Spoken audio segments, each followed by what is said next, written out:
don't know what a shaman. Oh, that's what I'm about to talk about. We can't take. I'm sorry. Okay, but that whole notion of the skill shows the terrible impact of modernity. You can't even trust. You can't trust yourself. Well, but the Sephardim do trust themselves. Sephardim are a lot more confident. There's a certain confidence in their. Right. I think this. My feeling. It's in with your idea that it's modernity's at fault because modernity hits Sephardi communities later than hits Ashkenazi communities. It's also true. That's right. Yeah. It hits them in the worst. Hits them in the worst way. To me, it seems. With all the Ashkenazi studios, it's supposed to think that with French Revolution or great ideas. It hits them the worst way. Well, tell me what you think of my idea. The way I understand it is the way it feels to me. It feels like the Ashkenazim are discussing the halacha, and it's very theoretical, and therefore they're able to get to strange conclusions. Whereas the Sephardim they're much more living it, and they're saying, well, just taste it. Just we know what fat is. We know what gida nash. Like another example is that the Ashkenazim don't eat the whole hind quarter of the animal because we don't know what gida nash is. And the Sephardim say, what do you mean? I see it. There it is. Cut it out. And therefore in Eretz Yisrael you can eat the hind quarters because we rely on the Sephardim. But in general they're like, we have turned the halacha into this thing that, well, we don't know anything, so we can't do anything. And the Sephardim say, no, it's what you see. What the halacha is talking about is what you see in the morning. All right, that's good. What do you do with the minhag issue, which you point out several times? It's an Ashkenazi minhag. Minhag, minhag pasha. But the minhag developed because of this fear or lack of confidence. Aha! Mob rule. No, I don't mean that kind of fear. I mean fear. No, I mean chared ledavar Hashem.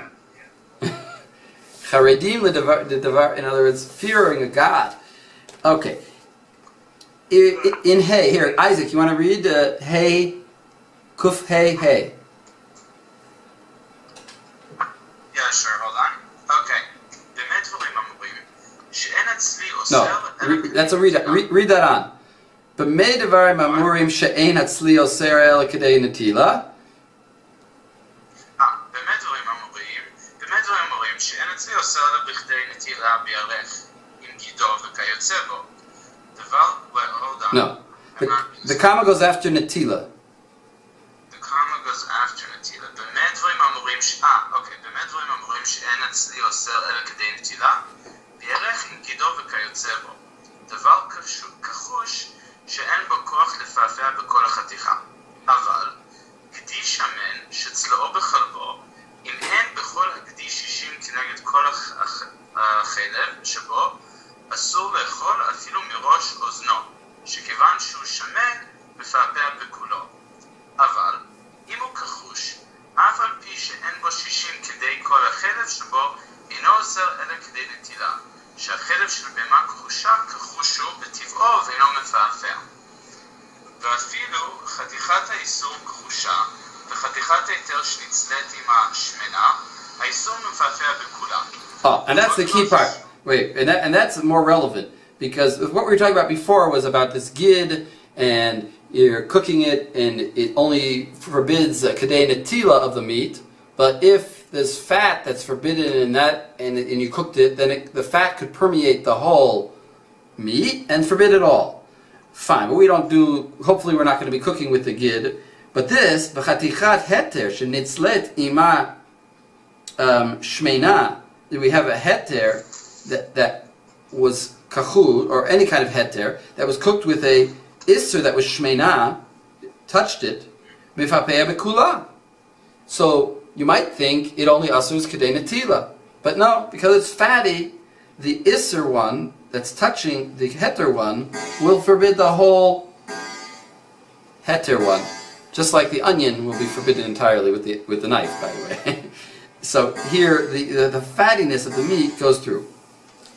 The fattiness of the meat draws that Issur and pulls it and pushes it into the heter kulo. Go ahead. V'kol davar. בכל דבר שיש לו פעפוע שנפל למקום ידוע בחתיכה שיש בחתיכה 60 לבטל האיסור צריך נטילת מקום. Why would we need נטילת מקום? Right, that's a little bit weird. V'kol davar sheyesh lo papua shenafal lemakom yadua מהחתיכה בצלי אף על פי שיש בחתיכה 60 לבד. Oh, because here you do have shishim. This is this telling you the reverse. This is a chashash the other way. You do have 60. So if it spreads throughout, it spread throughout. That actually is a kula now because it spread throughout, and there was 60. So the Issur went throughout the whole piece, and there was 60 against it, so the whole piece should be mutter. But we say, tzarich l'netilat makom. You still need to take this. The netilat makom we say because we could have had a kula because of the din of shamen. The din of shamen could have created a kula, and he says, no, I'm not going to go that far. It's only it will create a heter, but that we're not going to usher the whole thing, but it's only a possibility that fat went throughout. It could be that the fat remained in the kedei netila, and therefore we're going to have to remove the kedei netila. So he's saying it's both ways, being machmir both ways. On the one hand, it goes throughout and forbids everything, but if it goes throughout and is mutter, you still have to remove the kedei netila. Okay, so now the. Not everyone holds that. The Issur Meforshim, brings down the shitot that say that today klipa would be sufficient. Kedei klipa, fine. Kedei klipa, but still you have to remove something. You're right. But give us for why kedei netila in this situation. What's this for? Kedei netila makes more sense because we're the fat is a conduit. It's pushing, and we just don't know how far it pushes. It may have pushed. Right, so we say it's localized in that spot. But not a klipa is like nothing. A klipa is like nothing. But so netila makes sense. Okay, but that's the mechaber. If it's localized, why would we need 60? That's the thing. We don't know. We don't know. Here's a case where we don't know. Even the Sephardim don't know. We don't know. Don't know if there's 60 there? No, we know. No, I'm sorry. I didn't make myself clear. We know there's 60, but we don't know whether the fat really travels throughout everywhere or not. It's a chashash. We have a chashash that it falls, but it's not necessarily that it goes everywhere.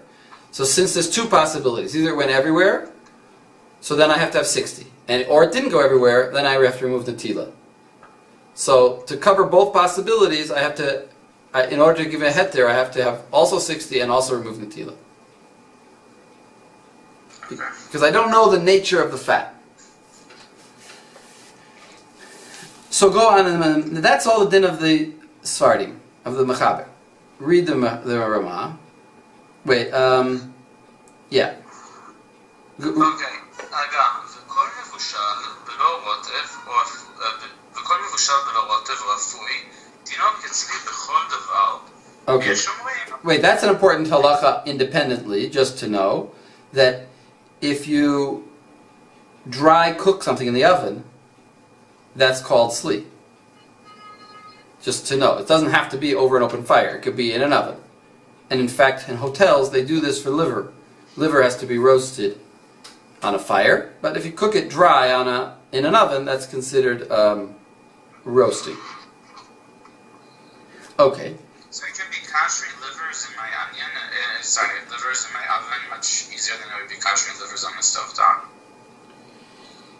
Yeah, maybe there's more intense heat. I mean, first of all, I've learned this halacha as a heter in hotels where they have to do large amounts of liver, let's say. But theoretically, yeah, you could put a dry pan, with just liver, no onion, don't put anything else in there that's going to create liquid, and put it on a high heat. So, if you put it on a low heat, it creates a lot of liquid. Put it on a high heat, it evaporates immediately. So you put it on a high heat, and you can roast. Yeah, you can cook liver in your oven. Who gave that heter? That's really sounds like a newfangled thing. Who gave that heter? Well, for lack of a better answer, I will say the Ramah just did. Here. You just did it right now. Did we ever do that? I never heard of it every Tuesday. Wait. Koshering, dry heat koshering, extreme, what Nachman said, extreme dry heat koshering of large amounts of liver, so that we don't lose the liver, and there's no way that you can really get it done. In other words, if you cook in a dry oven at a high heat where it doesn't create a lot of liquid, that's called roasting. Yeah. And therefore, and even to the no, but it's not only called roast. Here the Ramah, what's my extension? Here the Ramah is only saying it's considered roasting in the sense that the fat will, the fat will spread or whatever. But I'm saying also extends to the idea of koshering things that need to be koshered by roasting. Okay, but that's not our main topic. Our main topic is the next words, Isaac. V'yesh. ויש אומרים, דין אנו בקיאים באיזה מקרה כחוש הוא שמן, ויש בסוד בכל עניין עד אי כשישים. ואפילו לאי כשישים צריך לתלת מקום. והכי נהוג, ודווקא באיסור חלב או שאר איסור, תשייך בו שמנית. אבל באיסור דלא שייך בשמנית, והוא בוודאי כחוש, אינו אסור רק כדי נטילה, Okay. So here he says that things that have a potential to be fatty, and we just don't know if they're fatty. It's not every fatty thing. It's not everything. It's not like a carrot. It's not. But meat that may or may not be fatty, we assume it's fatty, and therefore we are going to require 60 in every instance. And also kedei netila. In other words, what the din of the mechaber, which was only by fatty things, he's going to say by all meat. So another difference, and again, it's because of our lack of knowledge or our lack of trust in our own ability to determine something. All right, I want to go on though, because I have a bunch of things, and I think there's some interesting ones coming up. Okay. What number are we on now? Now we're on 6, 101.3. 101. Another Sephardi Ashkenazi difference, and here I have a story for you. 101.3. I have to look up all these ones. This is right. So again, I hope this is also like a good review of various topics that we've seen throughout the year. So it's also serving that purpose. All right, Gimel. I'll read this one. Tarnagolet b'notzata. So you have a chicken with its feathers. Shenit arva ba'acherot. Batla. Shaharei eina rui litchabed. Remember, we have the din of rui litchabed. But this chicken that's in its feathers, it's not rui litchabed. Eina rui litchabed lifnei ha'orchim kemot shehi, as it is. In its current state, you would never come and say, "Oh, you're my honored guest. Here's a chicken with its feathers." So therefore, it can be batel. Because it's not rui litchabed, it can be batel. Remember, we have a din d'Rabbanan that things that are rui litchabed are never batel. And here, this is not called rui litchabed because it's in its feathers. Va'afal pi she'achar shenit arva hesiru hanotza. Even though after it joined up, we removed the feathers. In other words, maybe the person who brought the chicken to the rabbi brought it without feathers and said, "Here, I got 6 chickens, and one of them is treif, and it's rui litchabed. It's a nice chicken." And the rabbi says, "Wait a second. When it mixed together, was it in this state or was it with its feathers?" And he says, "Oh, when it mixed together, it was with its feathers." In other words, I bought a carton of chickens, and then I found out, and they were all with their feathers. And then I found out that, and I knew that one of them was, I don't know exactly when exactly he knew, but it mixed together at a point where it was in its feathers. So then it's not rui litchabed. V'ken lo chashiv rui litchabed ela im ken hi mevushelet. Also, if it's raw, it's not considered. Now, there's notzata is certainly not ready to be eaten. Even if it's raw, that's also called not rui litchabed, because nobody eats raw food. V'ken lo chashiv rui litchabed ela im ken hi mevushelet. V'ken kivush kevis shalem, and so too a whole sheep is not considered ru'y l'tchabed, because you don't give somebody a whole sheep, even if it's cooked. Oh, haticha gedola yoter midai, or a piece that's just too big. You know, you kind of insult somebody if you give him a huge piece. It's like you're saying he eats too much. So it's not ru'y l'tchabed. Lo chashiva ru'y l'tchabed. She'ein derech liten lifnei ha'oreach. Kevis shalem. Who puts a whole sheep in front of somebody to eat? Oh, haticha gedola yoter midai, or some kind of too big piece. V'yesh cholkim b'kol zeh. And there are those that argue on all of this. But he doesn't have paskin like that. He paskins, any kind of reason that you wouldn't give it to a guest makes it not fit. And therefore batel. And then the Ramah says, v'ken noagin. And we actually are like that last thing that the Mechaber said, v'yesh cholkim b'kol zeh. We are noheg that a whole sheep is not batel. Because the logic says the opposite. The logic says, if you take that sheep, it's very ru'y l'tchabed. I can cut it up into nice pieces and serve it to my guest. The fact that it's big does not make it less desirable. It just, obviously, I'm going to prepare it for the guest, but it's ru'y l'tchabed in the sense that it's chashuv. So we're machmir. Milvad tarnegolet benotzata. Except for the one case of a tarnegolet benotzata, de mechuser maaseh gadol.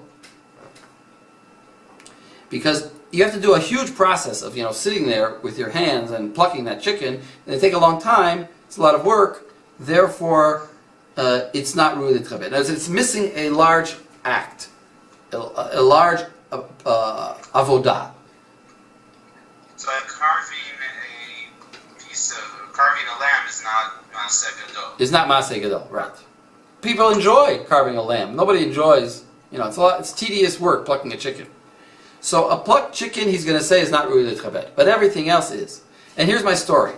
My story that I heard from Rabbi Ovadia Yosef in a shiur that he gave was that a case happened when he was the rabbi of Tel Aviv or something, or was he the rabbi of Tel Aviv, or he was in Tel Aviv, and it was Rosh Hashanah, and they had a lot of people. They had shechted a lot of sheep.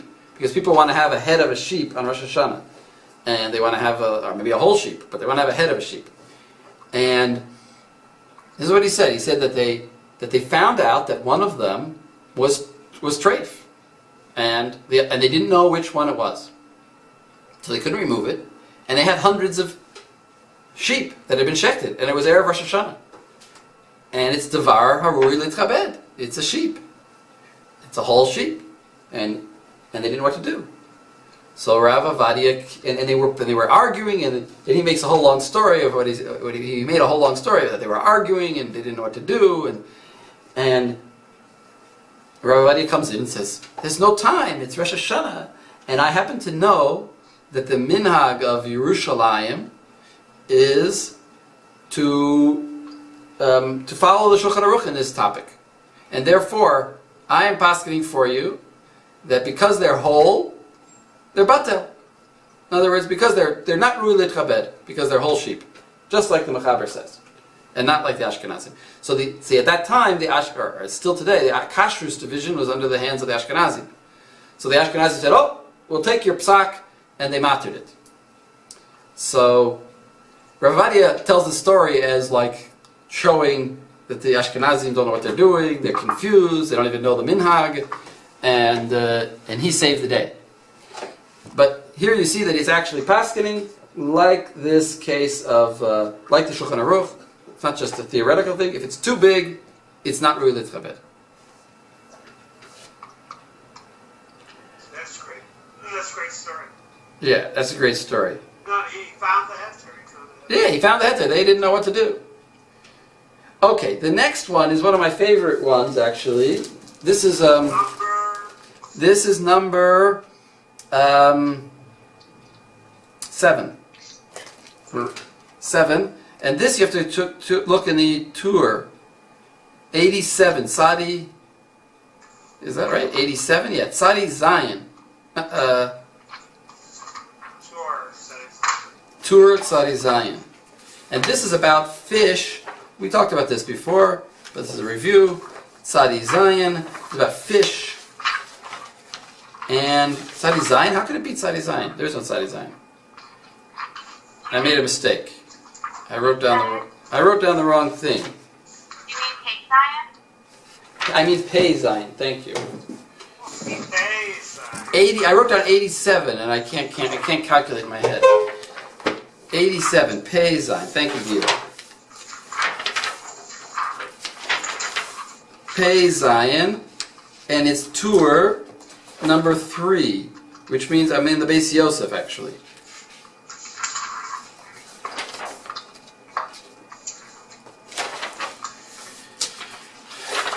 Pei Zayin.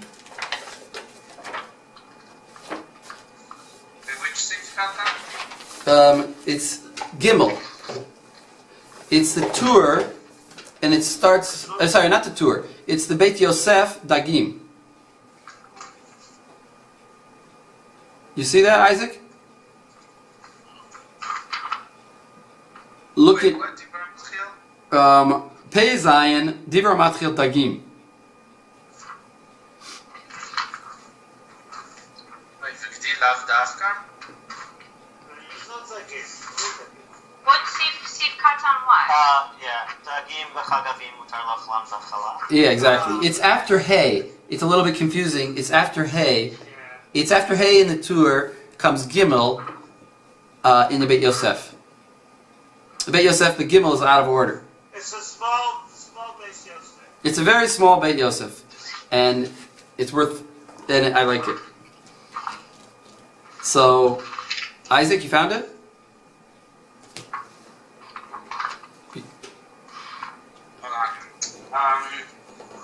Okay. דגים, חגבים מותר לאכלם בחלב. All right. So stop right there. That first of all, the Shulchan Aruch, there we are reading that the Torah says you can eat fish with milk, and also chagavim. יש פרק כל בשר, או כל הבשר, אסור לבשל, כל הבשר אסור לבשל בחלב, חוץ מבשר דגים וחגבים. וכתב הר"ן, דכיוון לבשלן שרי, משמע לאכלן בחלב נמי שרי. איסור בשר בחלב בלשון בישול על פי, אף כרחמנה. וכן כתבו הרמב"ם והרשב"א, לאכלן בחלב נמי שרי. מכל מקום אין לכל דגים בחלב מפני הסכנה, כמו שהתבאר בספר אורח חיים סימן ק"ג.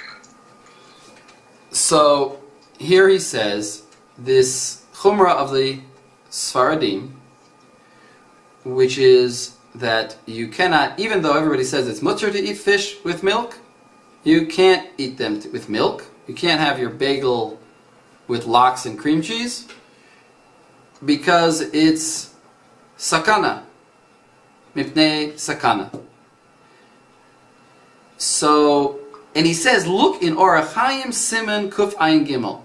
But there's that Orach Chaim, there is, I don't think there's any, I looked there, there's nothing there about it. And look at the Darkei Moshe Daled. ורש"י פירש, No. Daled. sorry, ד' ולא ראיתי מימי נזהרים בזה, וכאן באורח חיים סימן ק"ג אינו אלא שלא לאכלו בבשר משום סכנה. So stop. So wait a second. What was that? So the Darkei Moshe in one line here is going to totally destroy it. I've never seen anybody be careful about this. Right. First of all, he says, I've never seen anybody be careful about this. Everybody eats milk and fish. V'gam ba'orach chaim, and he told me to go look in Orach Chaim, Siman Kuf Ayin Gimel, and I went there. Says the Darkei Moshe. Ve'eno ela shelo le'echol basar. Lo'ochlo b'basar. It just says there, don't eat fish with meat. Doesn't say anything about eating fish with cheese over there. I didn't see either personally. I also looked, but I didn't see either. But in any case, Darkei Moshe says it doesn't say over there what he says to go look over there. That's talking about meat and fish.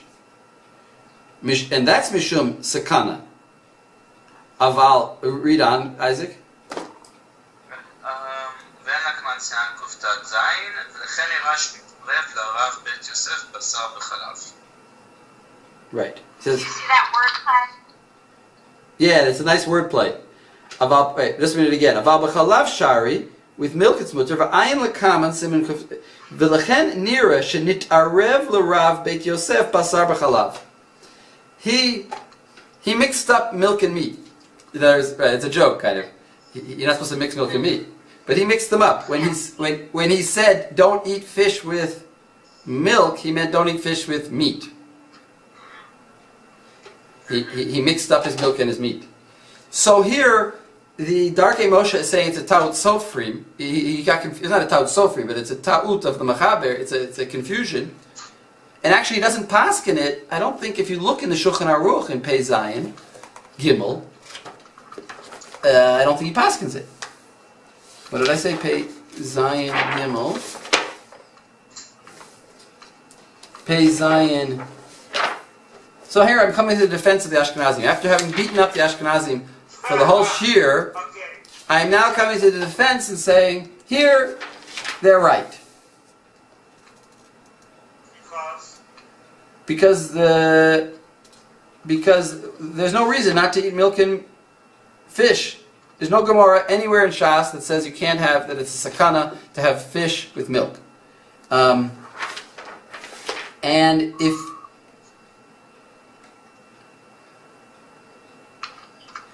you look in the Mechaber, in the Shulchan Aruch, he writes, at the very end of Gimel, in the Mechaber, he writes, Aval dagim v'chagavim ein behen Issur afilu midrabanan. There's no Issur, and he doesn't mention that it's a sakana. So the only source for the Sephardi not to do this, not to eat milk and meat, is the Beit Yosef, not the Mechaber. The Mechaber doesn't say it anywhere. It's this Beit Yosef, and they actually follow that Beit Yosef, and they do not eat milk and fish together. I just like that because it's a counterattack, and it's very short, and it's just sort of funny that they actually paskin, even though the Shulchan Aruch, they actually hold that minhag, and they don't, and the Shulchan Aruch doesn't paskin it. He just mentions it in the Beis Yosef, and it's probably a mistake. Another case I'll bring, I won't read. This is number 8.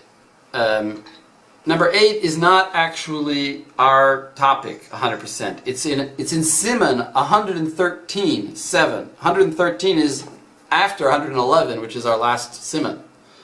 So 113:7, it talks about Bishul Akum, and it says that, and there the Mechaber requires you, the Jew, to put the food on the flame in order to avoid the din of, you're not allowed to eat food that is cooked by a Gentile. So therefore, a Jew has to put the food he has to take the frying pan and put it on the fire with the eggs in it, and then or stir it or do something. And the Ashkenazim say it's enough to light the fire, to light the fire in the morning, and then all the cooking is done because that Jew lit the fire. So therefore, it's the Jew who helped cook, who participated in the cooking, and therefore it's mutter. The Jew has to participate in the cooking, everybody agrees. The question is, what's a significant participation? And the Ashkenazim hold that if you light the fire, that's enough.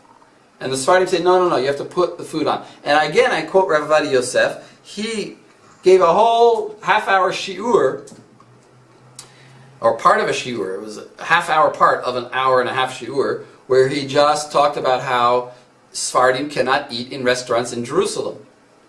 He said, all these restaurants in Jerusalem have Arab cooks, and they do all the cooking, and they rely on the Ashkenazi Veheter of lighting the flame, and we Sephardim do not rely on that, and therefore it's all treif. And he went so far as to say it's treif to the extent that the dishes have to be kashered. And he didn't even say that. He said they have to be kashered 3 times. He says you have to dip them in boiling water 3 times. He says it's treif. He came out very harif, and he basically said you cannot eat in any restaurant unless you go in and know that the Jew put the food on the flame. I was shocked. I mentioned this to a Sephardi person. He was never heard of this, but it's I can't imagine what his audience was thinking when he was telling this. Do they actually? He's actually telling them not. Okay, we're 105, Sif Bet, and here we're another difference between Ashkenazim and Sephardim. is about Chom Shel Kli Rishon. We're talking about Kli Rishon and Kli Sheni. So it says like this: Chom Shel Kli Rishon Shayad Soledet Bo Mivashel V'Oser Kulo. So if you have a Kli Rishon, even if it's off the fire, but it's a Kli Rishon, and it's still hot, it can forbid something entirely. Aval Chom Shel Kli Sheni, but something that's hot and it's in a Kli Sheni, we're in Sif Bet. I'm in Sif Bet in 105. Aval Chom Shel Kli Sheni Eino Mevashel. The heat in a Kli Sheni doesn't cook. So you take that hot meat and you put it into a separate pot, doesn't cook. V'yesh omrim shegam ken eino maflit umavliya. It doesn't cook and it also doesn't even absorb flavor. V'yesh omrim demekol makom hu maflit umavliya v'oser kedei klipa. Some say it forbids a klipa. V'roi lachush lizaher b'devar lahatchila.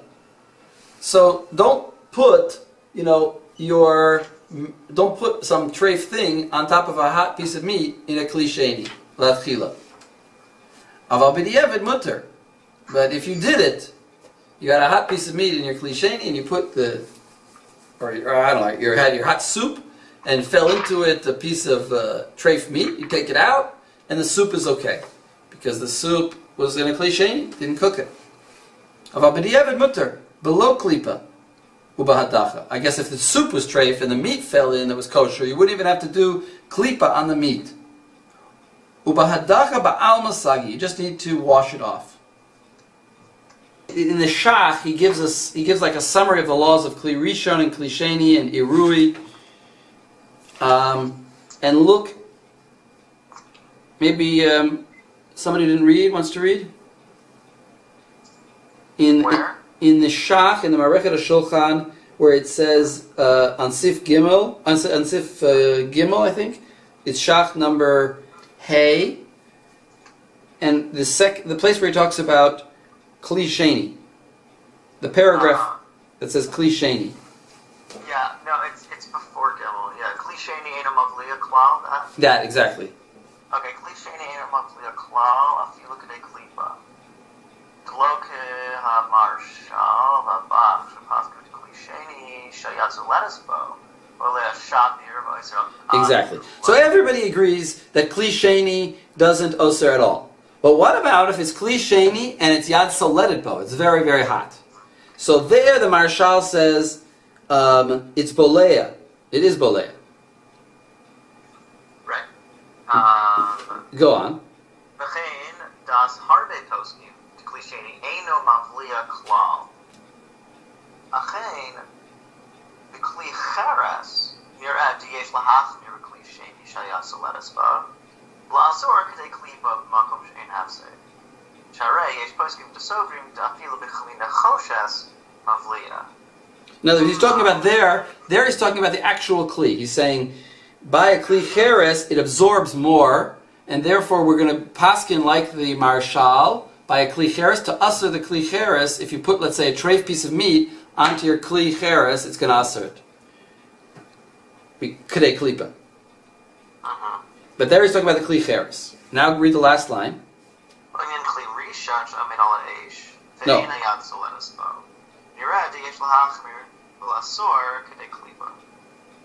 Wait, I have the ken with the.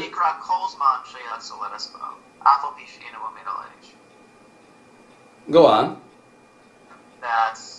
That's it. I have the ken b'devar ma'achal yesh leklof hechet she'ein hefsed kol kach aval ein le'esor kulo b'kli sheni. Oh, sorry, I had already read that. Sorry. He read it. Oh, you read it. So that was the line I wanted. That I didn't hear, but that's the line I wanted. There. In other words, the Mechaber and the Rama agree that Kli Sheni is not mevashel, not even Kedei Klipa. It's Kli Sheni, it doesn't mevashel. But the Shach says Well, we're going to be choshesh for the marshal when it's yad soledet bo, that if there's not a hefsek kol kach, if you're not going to lose so much, so go ahead and take off the klipa. That's what he's saying. And that din, the Sephardim don't have it. In other words, we have this din that we are choshesh for the marshal that says that klisheni, even though it doesn't mevashel, it does mevashel if it's very hot, but only kedei klipa. And we are actually choshesh for that unless it's some kind of hefsed, even a small hefsed. That was the only point I wanted to bring. No, it's good what you're saying, but say it simpler. In other words, what do Ashkenazi have? What kind of chashash do they have? Nefesh. What kind? In other words, they hold that klisheni actually has a problem. Actually does in some circumstances, not always. In certain situations, if it's hot enough, in other words, this is actually, if you want to go back the other way around from what we said before, it's more connected to reality. If you have a very hot klisheni, well, empirically, maybe it does cook. Right. Well, the mechaber basically, no such thing as klisheni that hot. Okay. The absolute bow is. Well, you can get water to 100 degrees, and then you put it in a cup. Yad soledet is anything above 72 degrees Celsius, says Rav Moshe Feinstein. So 72 degrees Celsius, I don't know if it goes from 100 to 72 right away. No, but that's basically, but you're right, and that's basically what Mechaber is saying. The Mechaber and the Ramah. No, I want to say even the Ramah seems to be saying that it goes down and never goes back up. So that's where it's going down. Right. For the Mechaber, right? Yeah, no. There's two in my list of 10. There are two that the chumrah is not from the Ramah, but it's from the Shach, and this is one of them. Here is the Shach is bringing this chumrah. Right. The other one was by the Harif, that the knife cutting, that also if it's Eino Ben Yomo. All right, this is the last one. Well, the difference here is also kind of a difference between formal and legal and real, in the sense that actually here we see the chumrah coming from a more empirical perspective, since actually what we're talking about is the operative principle of heat, right? The klisheni and kli rishon are just kind of formal categories. If the klisheni is hot, it's cooking. Exactly. You can cook something on a non-kli rishon. Just look at that design in our method of sulfur. I'm a pre-chodesh le'el, shapasach l'tina, zekashayat soledet bo, gam klisheni oser b'kulo, afil behefset meruba, v'afil klishlishi, u'revi v'yoter, kol shadam yat soledet bo, oser b'kulo. That's complete. If you wanted an extreme position to parallel your Avadi Yosef extreme position. Exactly. It's really pretty extreme. That's an extreme position. Based on a simple notion. It's hot. Right. Right. It's empirical. It's empirical in a sense. Don't give me a definition. Give me something empirical. But we generally don't pass to that way. And he passes. But we generally don't pass to that way. What's shady is it's starting a decline. It's not just precipitous, it's inevitable. It's continuous decline. Right, well, I don't know. That's why I didn't quote what you quoted. I quoted the Shach, who's giving. Right. He seems to be posketing that we will asur klipa, not kulo. What you quoted was kulo. Yeah. Okay. But I could leave it open. You could poskin like the Rav Avadia says you don't need klipa. Rav Avadia says you don't even need klipa. You don't ever need klipa. Okay, last one is 99. 99.6. Tzadik Tet. Where are we? Shulchan Aruch. Back to the regular Shulchan Aruch. 99. Tzadik Tet. Number 6. Here, Gila, are you there? Yep, I'm here. You want to read 6? Sure.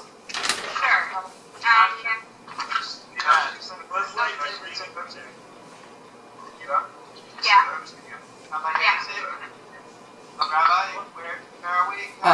99.6. Sadi I don't have a 9 book. Sadi Tet. What? We're in Simon Sadi Tet. Okay. Seif Vav.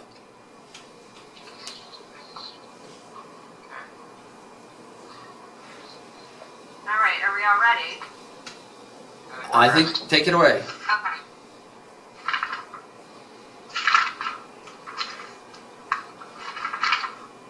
Issur shall be Brayhem.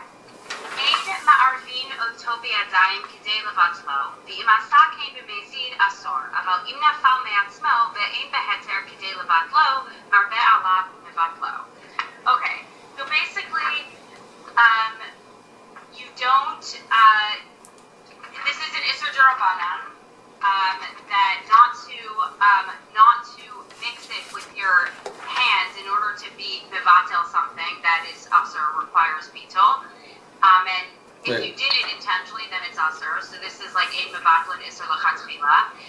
But if it fell in of its own accord. Wait. Is this an Issur D'Oraita or an Issur D'Rabbanan?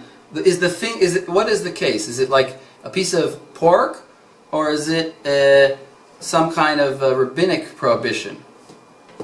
Like not pork, like milk. You mean what you're trying to be mevatel? Yes. Not pork. Not pork. Just get the translation right. It's Issur shel divreihem. It's not that here is an Issur D'Rabbanan. It's saying if you have some object which is Issur D'Rabbanan. That's Issur D'Rabbanan. Right. Like for example, chicken cooked with milk. Chicken with cheese. Chicken cooked right. Chicken that milk that fell into a pot of chicken soup.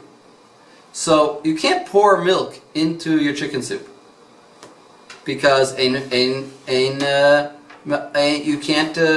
mevatel an Issur latchila even Issur shel divreihem. Right. And if you did do it, the soup will be Issur.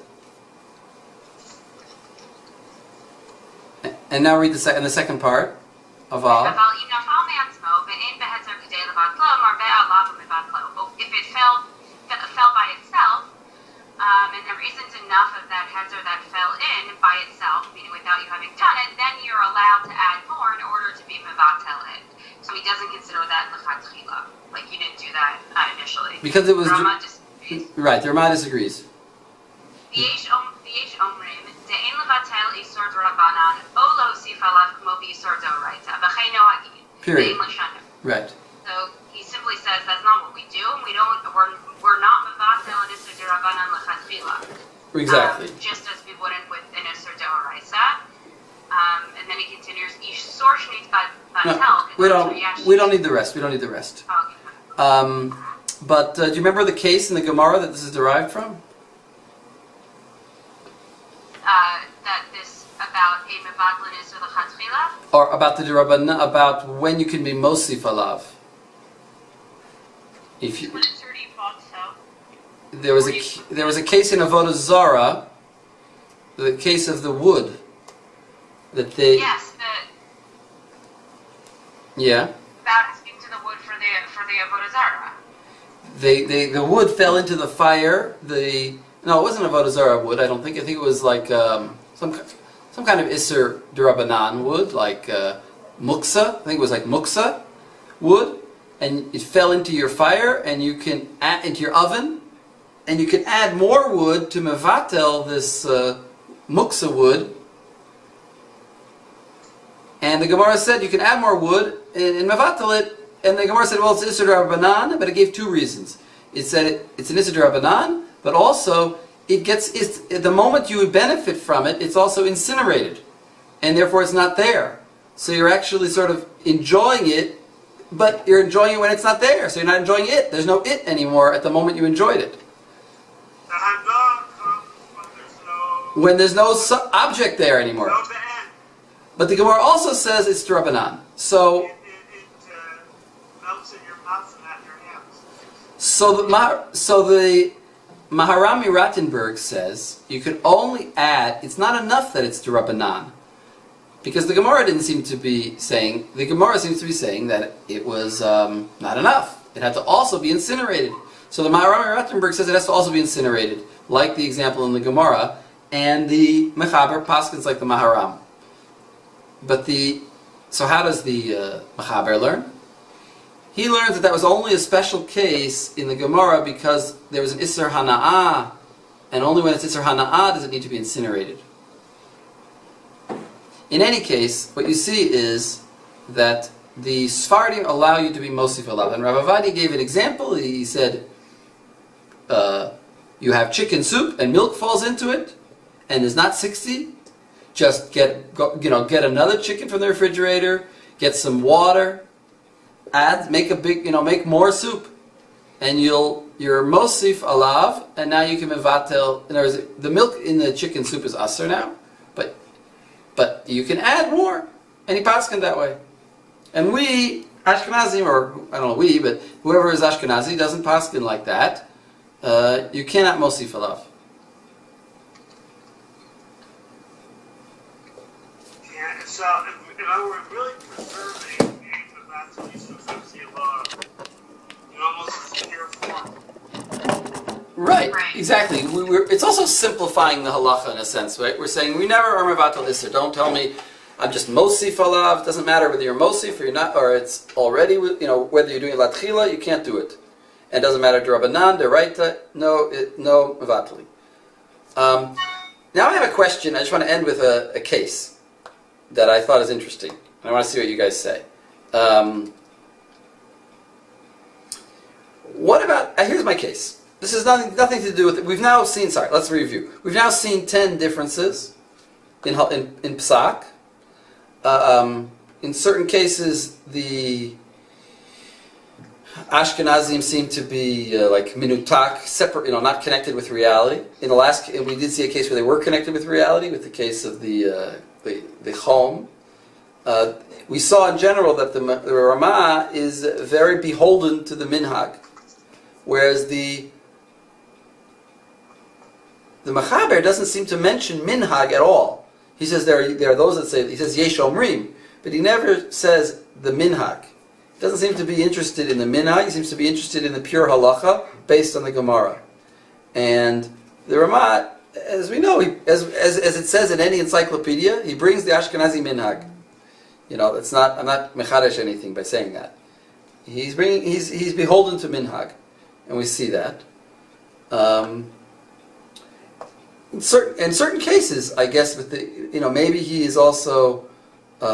We also have this chashash, like by the fattiness, we don't know if what's fatty, or by the tasting of the goy, we don't know if our taste. There's also a certain fear, trepidation, to rely on our own sensory perceptions.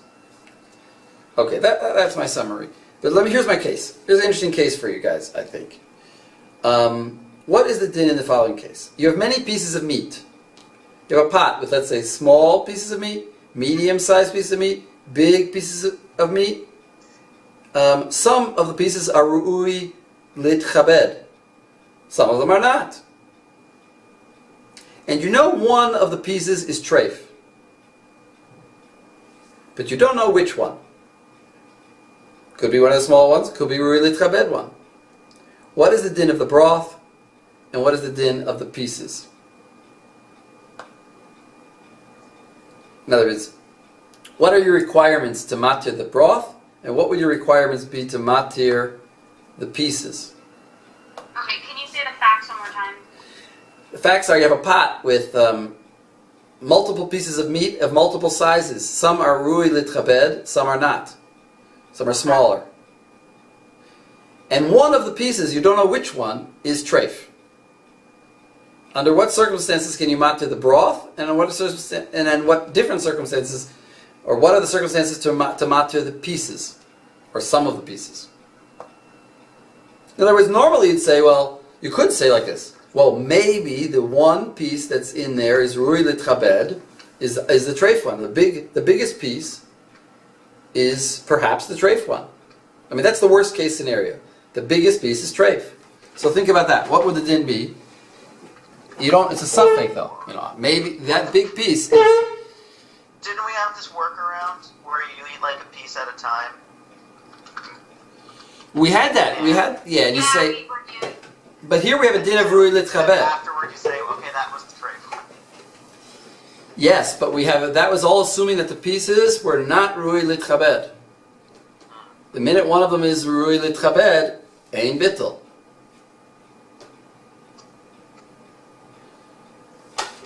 So, Okay. but you're right. Wait, the first challenge is how to matzah all of them? No, well, we're probably not going to be able to matir all the pieces. But what, Okay, so how can we matir any of the pieces? Well, first of all, if it's the one that's really tchabed, if that's the one, then aren't all the pieces going to be usher?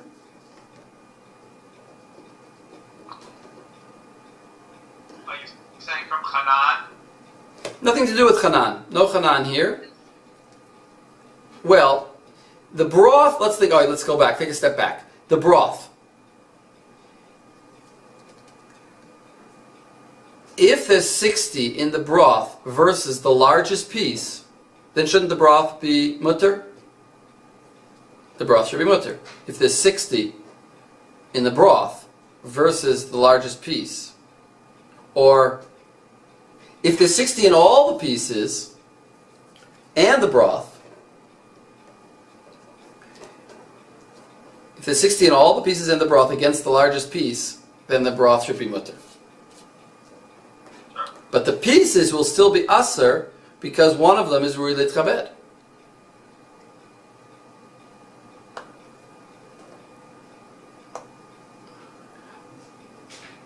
So what if I take out all the ru'i litchabed ones?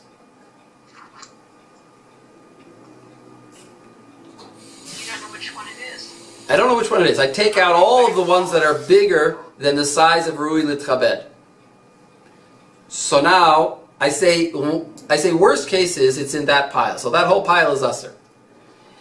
It's possible that whole pile was actually mutter pieces, and the small pieces is where the Issur is. But the small pieces are not ru'i litchabed. So there I have bittul 1 and 2. Oh, have you lost your shishim by doing that? I may have lost my shishim, but the broth I already matir before I took everything out. You're saying it's hot and it's recooking again? Go through it again. Go through the whole. Well, what I think is like this. I think that the broth is mutter as long as there's 60 against the largest piece, because the largest piece is the worst case scenario. What exactly counts as 60? I think it includes the small pieces and the broth. And then, once I have 60 in the small pieces and the broth against the large piece, then the broth is mutter. But all the pieces I have to take out, I have to pour it through a colander. Pour the whole thing through a colander. Now I have the broth and I have the pieces. Now, if in the broth I have 60 times the biggest piece, for sure the broth is fine. Even if I count all the small pieces against the largest piece, and I add them to the broth, and I have 60, I'd also be matter the broth. Fine, I've matter the broth. Now the pieces, how am I going to matter the pieces? Well, I'm going to have to take out all the pieces that, I'm going to have to take out all the pieces that are ru'i litchabed. And that one, and I say, well, the one that's ru'i litchabed, in other words, either it's in the, I divide it in half. Half of the pieces are ru'i litchabed, and the other half are smaller. So either the Issur is in the half that's ru'i litchabed. If it is, then I'm not going to eat a whole ru'i litchabed. So that's all forbidden. But the smaller pieces are all going to be mutter, because there's many of them, and worst case is that one of them is treif, but I have many. So I don't have to, so even though I have a din of ru'i litchabed, it's not batel. I can take it out, and now I took it out. I for sure took it out because I took out all the large pieces. I don't know. This is very ingenious. Do you think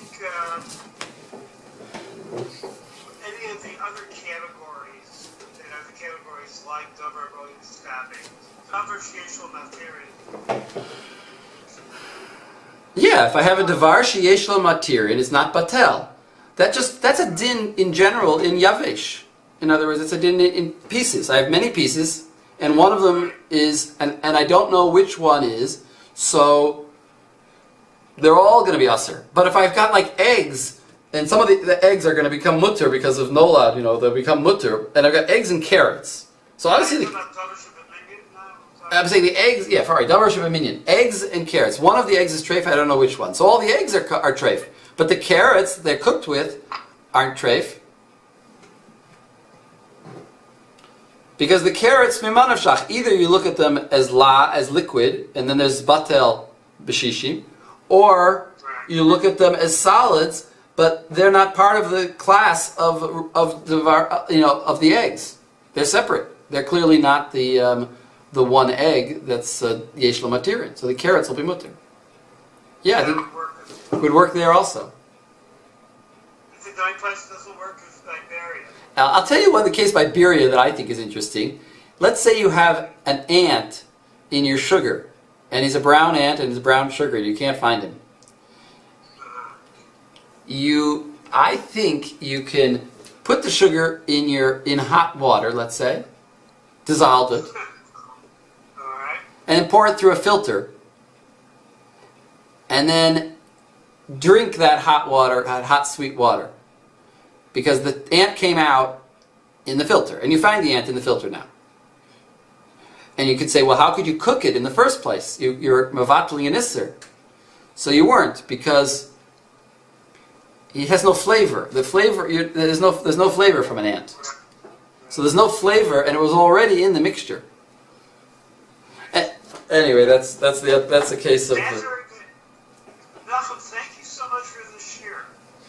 This was it's a great chazar of a major divide that we've been living with throughout the year. And as a descendant of the Chachmas Adam, have you switched sides? Well, I always feel guilty about the cutting board. I don't follow the Chachmas Adam in every. He's very machmir. Yeah, do you follow all the schools? I say I don't. No. Okay, so everybody, I owe a number of you phone calls. I've been meeting with people, and now I'm going to continue that, so you'll hear from me. Thank you for those who have been, all of you who have been good at writing me, and with that, we'll discuss what the next steps are, and I will also, in a week or so, send you more information about, for those who are interested in coming here.